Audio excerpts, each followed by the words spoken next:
So it's a little bit difficult to understand because the verbiage is very clear that they have heard a message from the Holy Spirit.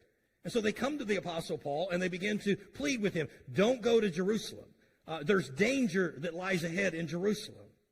So the question that comes is, again, is the Holy Spirit here working through others to try to redirect Paul's journey? Or are they misguided? It's a good question. The problem is it says specifically that the Holy Spirit has led them to this conclusion. Well, we're not going to get into all of it. It doesn't really give us much. It just goes on to the next verse. It's pretty obvious that Paul decides not to heed their counsel. He gets on a ship and he continues his journey to Jerusalem. Now, we'll come back to that in just a moment. But the next stop he comes to is a place called Caesarea. He comes to a man by the name of Philip's home, where he receives another prophecy from a guy named Agabus. He's a prophet. Actually, there are two events, starting in verse 8, two scenarios where two different groups of people come to him and again warn him about the danger that lies ahead and begin to plead with him. Verse 9 mentions Philip's daughters. Now, all it says there in verse 9 is that they too prophesy. Doesn't tell us specifically what they're prophesying about.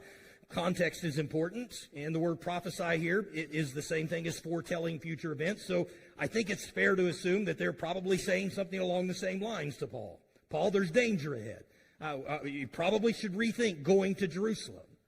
And then Agabus shows up a couple of days later, and let's just read that again. It's very clear what he does. He comes with this great illustration. He says this, we tarried there in verse 10, and then came down from Judea a certain prophet named Agabus. And when he came in, he took Paul's girdle from him, and he wraps it around his hands, his feet, and he basically says this, Paul, this is what's going to happen to you. When you get to Jerusalem, you're going to be bound and you're going to be turned over to the Gentiles. Now, this is a specific warning from a prophet under the direction of the Holy Spirit that's trying to convince Paul this is not a good idea.